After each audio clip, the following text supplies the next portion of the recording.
I got very bad that night after the call in 2008, and I just had to do something different. My sole identity was being a police officer.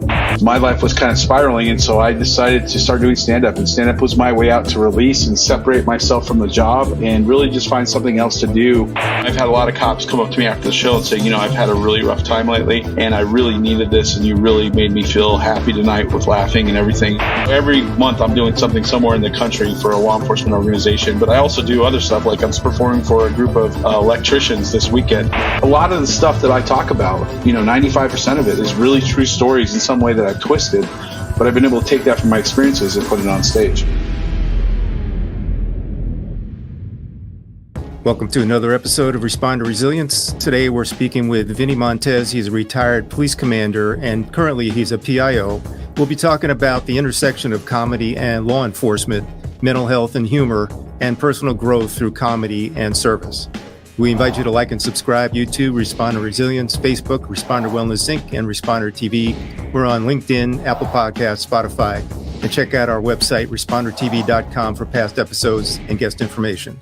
We'll be right back to speak with Vinnie after this. In this family, more of us die by our own hands than by the hazards of the job. In this family, up to a quarter of 911 telecommunicators have symptoms of post-traumatic stress. In this family, our mental health and wellness are in crisis, while responders are quietly suffering. In this family, many struggle with job-related stress, burnout, trauma, sleep disruptions, substance abuse, and relationship problems. In this family, we can help the helpers. With vital information and resources, resilient strategies, and success stories of overcoming the obstacles. In this family, no one is alone. Welcome to Responder Resilience with co-hosts retired Lieutenant David Dashinger, Dr. Stacy Raymond, and Bonnie Wimley, LCSW EMTB.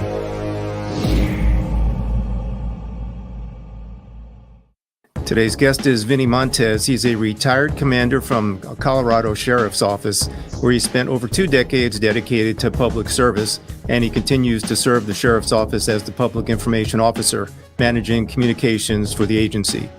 Beyond his law enforcement career, Vinnie is a nationally touring stand-up comedian known for his relatable storytelling and sharp wit. Vinnie's unique blend of humor, shaped by his experiences in both law enforcement and comedy, allows him to connect with audiences in a way that's all his own. Vinnie, welcome to Responder Resilience. Thank you for having me. I'm really excited to be here with you today. Well, great. We've been looking forward to this conversation as well. And some of it's going to center around the documentary that's dropping or has dropped called Vinnie-isms, which focuses on you and your comedy and law enforcement. So I'd like to start by just playing an excerpt from the trailer, and that can kind of launch us into a conversation about what you're up to. Sure. So I rolled up on her. I'm like, and I'm like, what are you? And she's like, me? And I'm like, yeah, you. What are you? She's like, I am a loofah.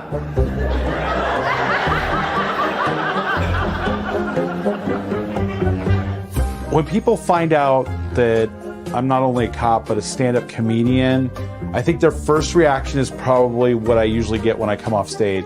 They ask me, are you really a cop?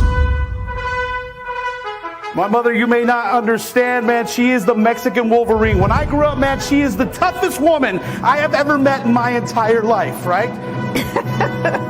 I was very firm. How did it all start? Were you doing comedy before law enforcement, or did it happen while you were on the job? Like, what was the genesis of it?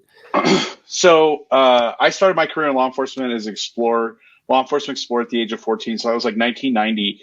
And I was just that gung-ho kid that really wanted to be a cop, inspired by Chips, Ponch and John. And so I got into law enforcement that way, spent 7 years as an explorer, and finally became a deputy sheriff. I became a patrol reserve. And then as I went full time, they said, kid, need a little bit more seasoning. And so they recommended I go to the jail. I was pretty overzealous, full of myself. I mean, what cop isn't when they are 21 coming into the job? And so I went to the jail and worked as a jail deputy for 3 years. And then I came out to patrol, and I've been in that operations division ever since. My comedy really didn't start. I used to be a big fan of comedy, still am a big fan of comedy, but really that wasn't the thing. I love being a police officer and being on the street, served in all different capacities, narcotics, DUI, the whole 9 yards, working my way up to commander. And it wasn't until 2008, I had a pretty tragic call that I was part of. My mental health was not in check. I was really in a bad space. I was pretty angry. I was upset about just life in general. And what I mean is, like, I remember going out to dinner with my better half, and I'd be angry sitting there at the table watching other people in the room, you know, enjoying their lives. And I was miserable inside. And I was like, why are you so happy? You don't even know what's going on out there. That was kind of like the mindset I had. Right. I got very bad that night after the call in 2008. And I just had to do something different. And my whole life surrounded, my sole identity was being a police officer. The problem with that is if you only have one identity, anything happens to that identity, you're all of a sudden in crisis. You don't have anything to lean on. I didn't have anything outside of being a cop. I was always working. I was always there. I was really committed. And I learned that from the officers and deputies that I came up with. And I think the biggest problem for me is nobody ever talked about mental health growing up in law enforcement. A lot of the deputies, as I became an officer, that were people I rode with when I was a young cadet, start taking their own lives. And my life was kind of spiraling. And so I decided to start doing stand-up. And stand-up was my way out to release and separate myself from the job and really just find something else to do. And I think it's so important to have something outside of just being a police officer.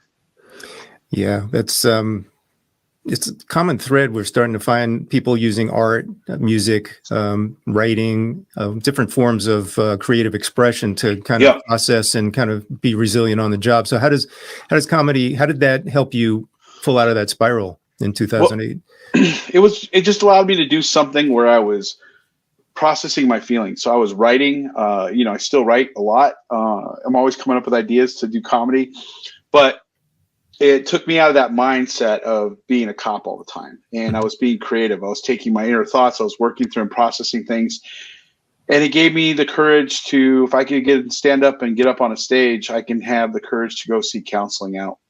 And I started seeking counseling out and talking to people. First started with the EAP program. That wasn't very good for me because they weren't law enforcement psychologists. And they couldn't relate to what I was talking about, and I could really see that in them when I was talking to them, and it really turned me off. And it wasn't until I got tied in with a law enforcement psychologist who knew the business, what we were doing, how we were doing it, that really started making roadway with me. And we ended up doing the EMDR therapy, which is amazing, and a lot of things to just help me process all the stuff that I was going through and acknowledge the things in my life that I had been stockpiling. Because I just think, when I was a young explorer, and especially when I'd watch the deputies, I would never hear them have conversations that were like, how are you doing, bro? Are you doing all right? It was like, you good? Yeah, I'm good. You good? Yeah, I'm good. And it was a lot of compartmentalization. I heard deputies tell me, you compartmentalize things. And just by coming out of the academy, you're supposed to have this innate power to compartmentalize stuff. And that's just not true. People process things differently. I wear my heart on my sleeve, and I was it wasn't any one big call by itself. It was an accumulation of things over a lot of years, seeing, tasting, hearing things that were just not normal. So comedy was just a way for me to start processing that. And I didn't get into it to have it turn into what it turned into today. I got into it just for self-help, for me to do something else besides be a cop all the time. And people liked what I was talking about, and it resonated with people. And then fast forward 17 years, here I am today. And now we got my second special just came out on Dry Bar. We had the Vinnie-isms just got completed. It's been submitted to film festivals. It's not available for the masses yet, but we're waiting to hear if we make it into the film festivals. But the trailer was out. We did a family and friends screening recently here in Boulder. We're pretty excited about it, and I'm just very blessed. The modern fire officer. Communicate, motivate, and lead. As officers, we embrace a profound calling. A call to serve with unwavering dedication, to lead with courage, and mentor with heart. In our profession, we are asked to move heaven and hell. We need charismatic leaders with the emotional IQ to motivate their people to execute their training at the highest levels. Consider your crew family. Serve your family with dedication and lead by example to inspire them to support each other and achieve greatness together. The foundation of leadership rests on service, sacrifice, self-control, and humility. Never stop learning. From day one, every experience is a continuous journey. Celebrate this extraordinary journey with a commitment to your craft and the deep care you invest in your team. The station officer is where the rubber hits the road. You decide the level of service given. What kind of mark will you leave? The Modern Fire Officer. Communicate, motivate, and lead. Available on Amazon, Barnes & Noble, and wherever books are sold. Digital, print, and audio format.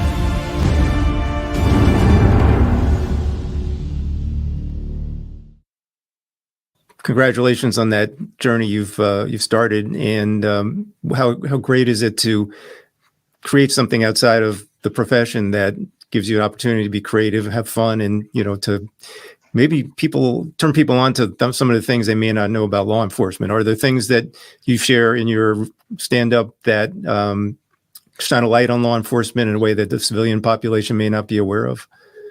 Yeah, I think I talk a lot about my heritage. I'm Mexican, and so I talk a lot about being raised by my mom, my dad. But really, my mom was the influence for me. She was the holder, accountable person in our family. She's very tough, traditional Mexican woman. Like you don't get anything by her, not even to this day. She's 79 now, and she still, is tough as she's ever was. But that aspect of it, and I think what people really resonated with, especially in the last few years, is the dark humor that I talk about. And what that is simply is some of those calls that we go on and the humor that goes on from the EMS personnel, law enforcement, fire, medics, doctors, that dark humor behind the scenes. And people really started resonating with that. And, they're watching the videos. I had one Instagram video go to 4.9 million views on the dark humor bit. And people really like that. It's not for everybody, but if you're not a police officer, or you're not a first responder, you really get a keen sense of that dark humor that we possess. And it really is a coping mechanism, to be honest with you. And they see that we have that special blend of comedy that we use to cope with the things that we see. And I felt really good because I was able to express something in a humorous way to let people shed a little light into that backside that's not always in the public eye. And people don't know it, but first responders are pretty funny. If you ever sit in a briefing, which I'm sure you know, everybody thinks, first responders, maybe don't have a sense of humor because they're always so professional in the field, or they're very serious. But boy, they like to cut up behind the scenes, and that humor is just something that carries us through. Absolutely. I think part of what we love about the job is how much humor and laughter there is. Sometimes it has to do with the dark humor. Sometimes it's just, busting on somebody in a situation. Yeah. It could be the new guy, or it could be somebody who's, just doing something that's remarkable in terms of being funny. And there's always that guy in the shift or in the department who's able to just crack everybody up, right? And was that who you were, or was that more? Were you a little more subdued with it? I was pretty serious. When I was working on the street, I like to get out there and get after it. But I always had that humorous side to me. I like to joke around with my colleagues in briefings and behind the scenes. You're right. We poke fun at people for the things that we do that we screw up with, right? God forbid you screw up in some way. You lock yourself out of your car. You crash a car. You crash a car. There's going to be unending jokes for a while about how you did it. Yeah. And it's not coming from the public. That's what I want to say. It's coming from internally, your own people that you work with. And I simply find that that's amazing, because that's a common bond that we all share, that we've spent, those shifts become very tight. Your partners become very tight, that relationship. And it's really centered around humor in those experiences that you go through. I think the military people experience that as well when they're on a tour out there and they're with their squad or their unit. And I think that it's very synonymous with law enforcement and any first responder group. Well, I'm really curious about this, because to me, the dark humor that we share within the Firehouse PD cruiser, wherever it is, that's usually something we don't want the public to hear about. Sure, right? It's our sure. own thing. So give me an example. What is something that you're able to perform in the civilian public setting that you find people relate to, that's we would normally term dark humor? Well, one of the things I think I'm really well known for is the story I talk about. We had a guy go up to the mountains, pull off to the side of the road near this large reservoir, and he basically took his life. And I talk about the process of us processing that whole scene. And the detective gets there, and, detectives are pretty serious, and, there's nobody else around. There's the dead guy, there's me, there's the recruit that I have with me. I was an FTO at the time, and there's the detective. I mean, you got to identify this decedent, the guy. So he starts rooting around his pockets, and he takes out his driver's license, and he looks at the license, and he looks at me, and he looks at the license, he looks at me, he takes his thumb, puts it over the head of the license, holds it up, and is like, do you think this is our guy right here? And initially when people hear that, there's like a groan in the room, but eventually people process what I'm saying, and the laughter starts to build. And that's where I take the comedy piece of it. And I'm like, bro, I don't know that I agree. I don't know that I agree. And he's like, what do you mean? I'm like, well, it clearly says he has green eyes on the license. To me, it's clear he has blue eyes. One blue that way and one blue the other way. That dark humor really resonates with the people that are in our job. And what I feel privileged to is I get to bring people who are not in that job into my world for a little bit of time. And they realize the stark reality of things they don't even think about in their normal daily lives. And instead of being accusatory or trying to get them to understand through just telling people about things you go through, I'm taking them through that experience with imagery and everything. And people are like, wow, whether or not they laugh at the joke or not, it certainly gets their attention. It makes them want to pay attention to more of what I'm saying. And that gives me an opportunity to connect with them. And really connecting with people on the street that are in crisis, whether it's a mental health call or domestic violence or a disturbance or bar fight, whatever it is, my job as a police officer has been to connect with those people on all different levels throughout my career. And I find the parallel in comedy is my job is to connect with the audience in some way, shape, or form in order to make them laugh. And I feel that those skills in law enforcement have really helped me. Likewise, comedy, the people in law enforcement are EMS. I don't care if you're fire, chaplain, whoever you are. That skill set is very pronounced in EMS. So you always have to come up with ways to be creative to find that commonality with whoever you're dealing with. Right. And, negotiators are some of the best people that do that because they're really highly trained. But people just on average everyday calls, whether you're going to the call and you've been to that call for 400 times because it's the same people you get called to, and Bob is not doing well today, and Margaret, his wife, they're just having a little bickering. They're not having a domestic violence, but we're there for the 400th time. One of them's having a medical issue. Being able to relate to them and get down on their level to make sure you're communicating well and to make them feel like they're getting served, that's a task, and that's an art form. And cops and EMS personnel, they're really good about being actors and changing the way they might deal with something in their personal life to make it much easier for people to understand and get to the goal that they're trying to get to resolve the situation of that day. Yeah, so much to that. One of the points is that you made was connecting with people when we're out there in the field and how important that is. If it's a crisis intervention call or just a normal lift assist, that people are, in the throes of a pretty serious situation, and we're there to help. And sometimes one of the ways we can help is by connecting, by being present with them and just really making sure that they know that we're there with them, not just physically, but on a kind of a emotional, mental level. And it sounds like, you've got the extra tool of comedy which could break down some barriers as well. Absolutely. And, you talk about the lift assist. How many times did you go on the same people over and over and over again, and you build relationships, and you walk through the door and you're like, hey, Timothy, hey, Sarah, whatever the situation is, you already know who that is going into it. Mm-hmm.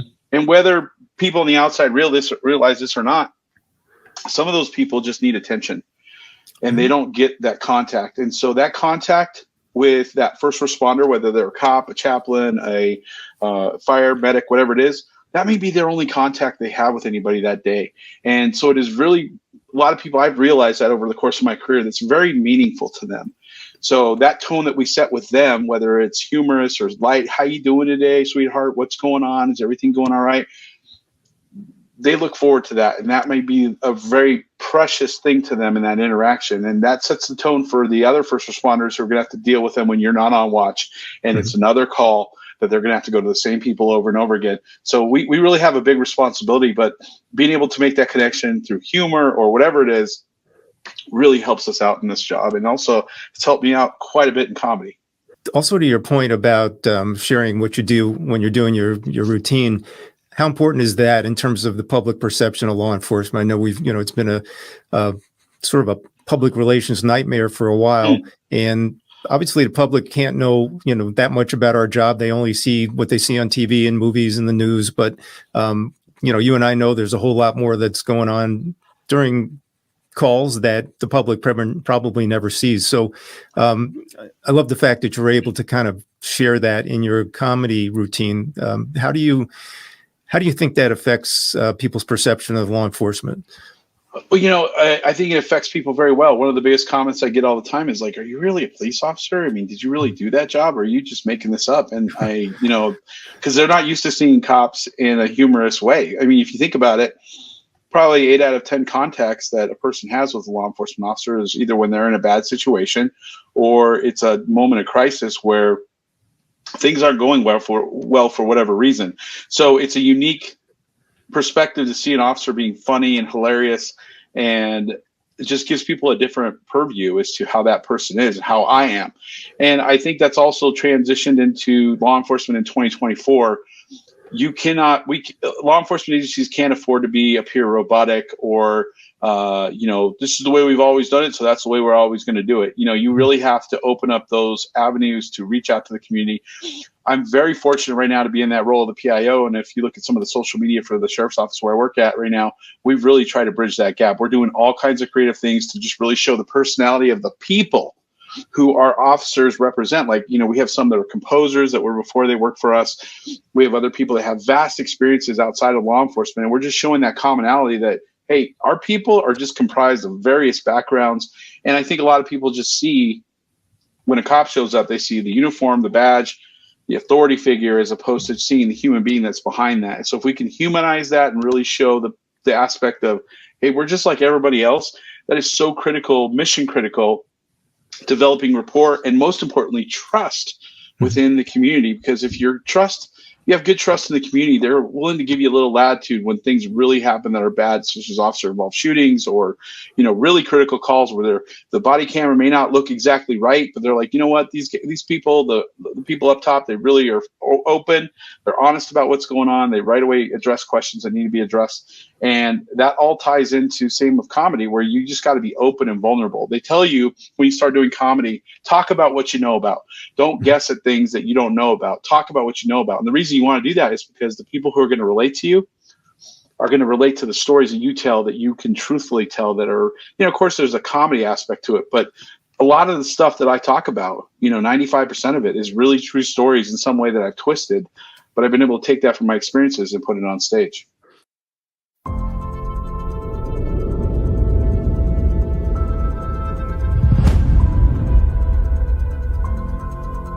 I don't care how much you love this job, at some point you're not doing this job forever. If our families are so important to us, why is the divorce rate so high? You have to stay vigilant. You have to stay aware. The problem is, when you get home or when you're out in public, you run the risk of not being able to turn that off.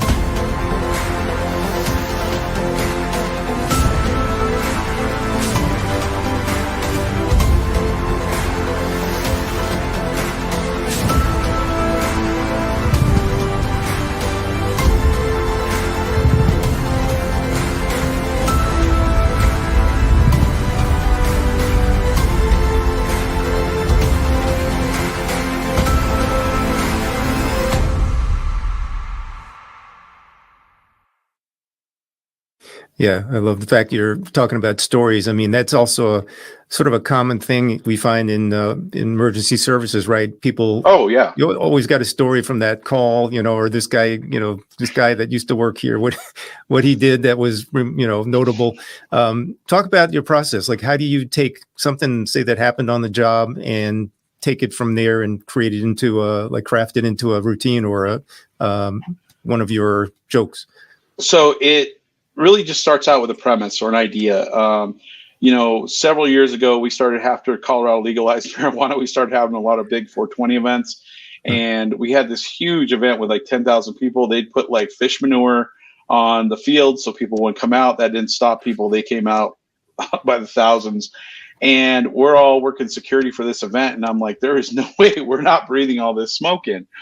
So I was like, well, there's got to be a way that I could convey this to the public in a comedy sense to make them understand this humorous situation that's occurring.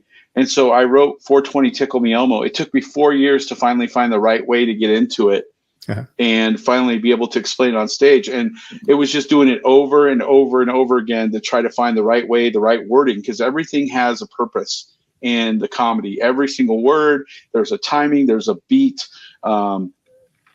And finding that way in, there's no other way to say it other than working through it and on stage. The only way to get good at comedy is by getting up on stage. The only way to be a good firefighter or a police officer is by doing it for a long time. That's why we have people that are trainers. That's why we have senior people that are around. That's why we have, lieutenants and captains, because there's people who've been around, who've seen it and done it, and they're there to help guide you along the way. And there's no way to get to that. You don't start out and just become a captain. You have to work your way up through the ranks, and that is for a purpose, because that experience can't be replaced by anything else. And the same thing has to go for comedy. It's just getting that experience on stage and really working through every new bit, in front of a audience, because the audience is honest. You're going to either laugh or you're not. So it's very, very quick to know where you stand. With your colleagues at work, how do they view you? Like, what's their attitude, knowing that you're out there doing this stuff? You're going on some pretty notable tours coming up. How do your colleagues treat you? Is it any different? You're just Vinnie as you always were, or is there something else, a new piece to it? It's people outside the department treat me a lot different than people in the department. And I think that's just because, I think if somebody said one time, Nancy Reagan sees Ronald Reagan as not the president when he was the president. He's just Ronald Reagan to her, her husband that she's known for forever. Yeah. And I think people see me as just Vinnie, the guy who's been around working in the sheriff's office for a long time. And they just see me as that person. They don't see me necessarily as a stand-up comedian because I have that professional interaction with them. But people outside of the walls, everybody at the sheriff's office, I think they appreciate the fact that I'm doing comedy representing law enforcement in a humorous way. But people outside the department who don't know me, I tend to a little bit more starstruck. They treat me a little bit different, like, oh my gosh, Vinnie, and that's kind of cool and all. But I just think that, you are who you are, and people have grown up with you. Like, there's a lot of people I've worked there with for over 25 years. Mm-hmm. And so they're never going to see me as Vinnie, the stand-up comedian. They're just going to see me as Vinnie, their partner, their colleague, and whatever the format that exists in for the sheriff's office. Let's jump back to the documentary. Look at it. Just give us a little more insight into what the scope of it is. I know there's clips of you doing performance, and there's also we saw in the trailer, there's clips of some of your coworkers and family and people like that. Kind of talk us through how that all weaves together. So I was doing a show in Terre Haute, Indiana, and there happened to be a guy that I shared a van ride with that was going to the conference. His name was Jason Harney. His name is Jason Harney. He's a retired Las Vegas sergeant. And he started a company called Digital Lightning Entertainment, and he's a filmmaker, and he's made probably 7 or 8 films. He saw me perform in probably the worst circumstances possible, and it still made him laugh, and it still made other people laugh. Just the setup wasn't very good. And he really fell in love with that. And he approached me. He's like, what do you think about doing a documentary talking about the cop comedian aspect? I said, all right, let's do it. So it started in March of 2023. We didn't finish filming until September of 2023. It's got all kinds of people, my family, my father passed in 1999, but we were able to bring footage back from then to have it be in the film. And it's just really a compilation of my comedy career, starting out as a deputy, as a young kid, all the way through my life, culminating with a show in Las Vegas in front of the Wounded Blue. And it is meant to be entertaining all the way through. However, in the middle, we sneak a little bit of mental health in there, talking about my story and, that dark humor. And we really wanted to do that to, nobody wants to watch a film for an hour talking about suicide, right? It's just not something people do with their family. But they might sit down and watch a film for an hour and a half about something that's very funny and entertaining that has a simple, direct message in the middle. So that was really what the focus was. And it's been breathtaking to just watch a film or watch that screening we did with 200 plus people in that room, and they're laughing throughout the movie. And I was just like, wow, this is crazy. And here we are. We've submitted the film to the Austin Film Festival, Montana, Denver, and several others, and we're now just waiting to see in the fall if that film gets picked up into the series. Eventually, it will be released. We're just seeing what that platform is of how that'll come out. So there's a lot of things cooking in the crock pot right now. So we'll see how that all turns out. Yeah, fantastic. We know Jason, he's been on our podcast and sharing about some of it. He's doing amazing work out there, particularly illuminating some of the aspects of law enforcement having to do with martial arts and use of force and the family dynamic when someone is a first responder, what the effects of that can be on their family.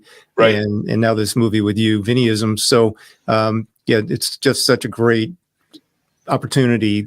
We appreciate Jason for all he's doing to kind of enlighten others about these aspects of law enforcement. Yeah, he's amazing. Calling all mental health professionals, join us for the Clinician Masterclass series working with first responders and empower your practice with expert insights and actionable strategies brought to you by the Responder Resilience Podcast. This isn't your typical podcast. Dive deep on working with EMS and 911 personnel with seasoned therapist Dr. Nicole Navega and Bonnie Rumely. Sonny Provetto shares specific knowledge and tools to support police. Dr. Stacy Raymond offers professional insights on working with veterans. Dr. Robbie Adler-Tapia covers working with firefighters in a clinical setting. And Dr. Kristen Weldon explores cultural competency and the fire service. Get ready to transform your practice. Subscribe and stream anytime on our channels, YouTube, Facebook, LinkedIn, Apple Podcasts, and Spotify. Stay in the loop and sign up now at ResponderTV.com.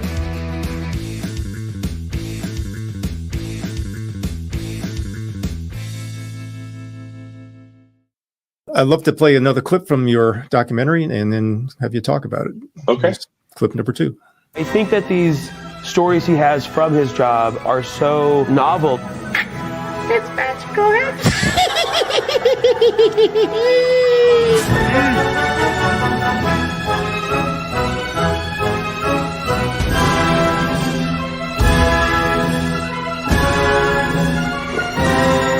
Nothing's changed. Nothing's changed. I love you. Is that something I would say? Probably.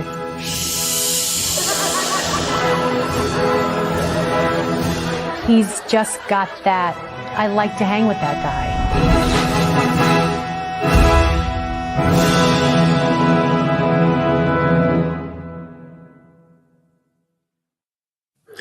So it looks like you also perform for the FOP, and do you do performances with police organizations on a regular basis? Yeah, I perform all over the country for you name it. I performed for the International Special Olympics Conference several years ago for the Law Enforcement Torch Run Officers, the International Conference, and that was amazing. It was like 1,600 people. It was a packed crowd, and they only gave me 18 minutes to perform. And like when I finally got off stage, that was one of my favorite performances, because when I said, "Hey, that's my time," people were like, "No, more," and I was like, "Wow, this is amazing."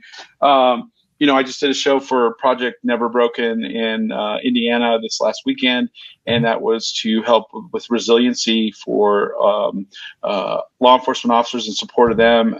There was you name National Latino Police Officers Association, the California Homicide Investigators Conference I just did a couple weeks ago. So every month I'm doing something somewhere in the country for a law enforcement organization, but I also do other stuff, like I'm performing for a group of electricians this weekend. So I mean, it has the gamut, but I would say the most of it is for EMS personnel. It looks very physical too, your performance. Yeah, I get a workout. I lose some calories during the show. I'm definitely very physical. My physicality is definitely there. It's a lot of fun. I really put my heart and soul into what I do because it's people say, well, you like to be the center of attention. I'm like, really, I don't. It's hard for me to watch a movie about myself. It's hard for me to receive accolade. I get from it personally when I do stand-up comedy. When I'm watching people laugh, it's very cathartic for me to see them enjoy. And there's always somebody in the audience, that is like, especially cops, right? Like, you can't make me laugh. It's not going to happen. So I will work extremely hard to win that person over by the end of the show. And, I've had a lot of cops come up to me after the show and say, I've had a really rough time lately, and I really needed this, and you really made me feel happy tonight with laughing and everything. And so thank you very much. And some other people, they DM me or they email me and they'll say, hey man, whenever I have a bad day, I put on one of your clips and it just makes me feel a lot better. That kind of thing, that's what I love, is because if I can, again, connect with somebody to make them laugh because it's something they're laughing about that we can relate to, that I've experienced, they're now experiencing, it just makes me feel wonderful inside.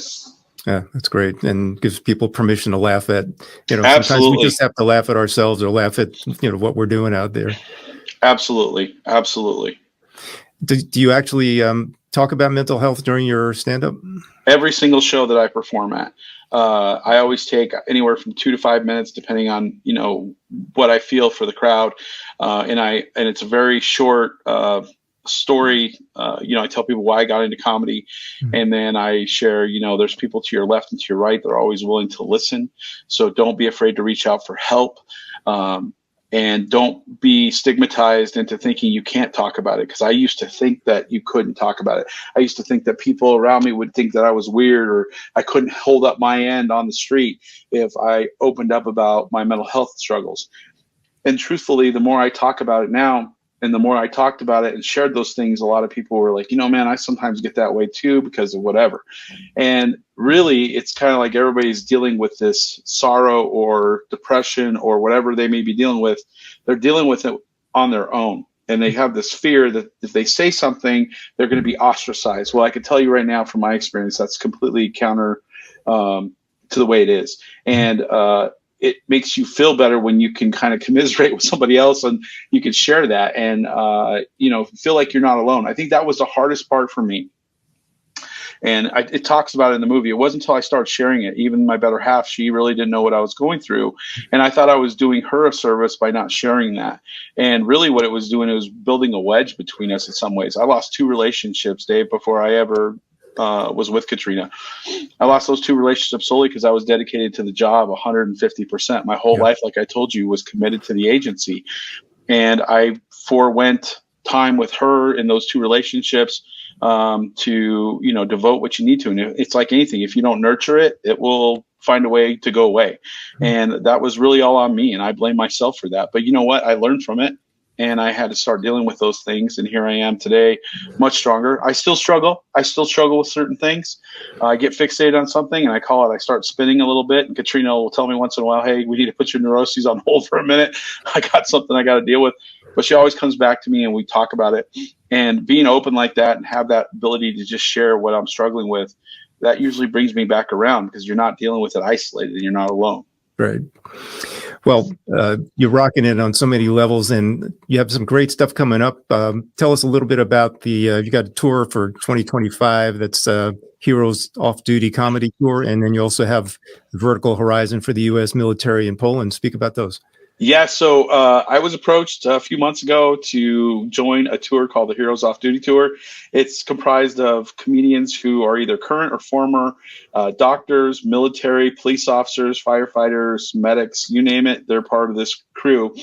And we did the first promotional show for Heroes Off-Duty in Fort Lauderdale at the Improv in Danny Beach, and it was amazing. I got to perform with these guys for the first time. We had a blast, and now we're going to go on tour all over the country in 2025. I'm so excited to be part of this tour, and this is a big tour, and this is my first time ever being on a really full-size tour that wasn't my own little tour that I'm doing.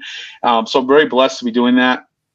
I also have the privilege, and I still have the continued privilege to work with the Gary Sinise Foundation. They took me out last year to Alaska to perform at military bases there at a Fairbanks and around that area. And then we went to Arizona and Texas and did a show even for the U.S. Border Patrol in Del Rio, Texas. And it was a really big honor. And then this year they asked me to go abroad with them internationally to Poland. We're going to do 4 shows in October. And I'm touring with the band called Vertical Horizon. They're going to be co-headlining with me. I'll be doing an hour. They'll be doing an hour. So I'm super excited about that. I really appreciate Gary Sinise for having the faith in me to know that I could deliver that on that level. And so I'm pretty excited about it. First time ever going international. So yeah. Well, it's all good stuff.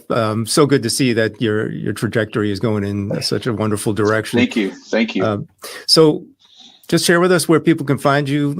Any links, social media, websites? Yeah, like that. Everything. I'm on Snap, Twitter, Google Gram, I'm Facebook, Instagram, everything. It's just my name. Everything has my name. Vinnie Montez, Montez. all one word. You can go to vinniemontez.com. You can check out my new special on Dry Bar Comedy. It just came out probably like less than a month ago. That just got released. Vinnie Montez Funny Moments. And then my first stand-up comedy special is you can find that on Amazon Prime. Vinnie Montez, Armed and Hilarious. And that was my first special ever in 2019. I was so proud of that. I still am. And I'm just very blessed for all these opportunities I've been given. So if people want to book me, they just go to my website. My agent will get a hold of them. We'll take care of you. I'm happy to come out, perform. We'll bring the levity, and I'll do an hour 15, whatever you need me to do.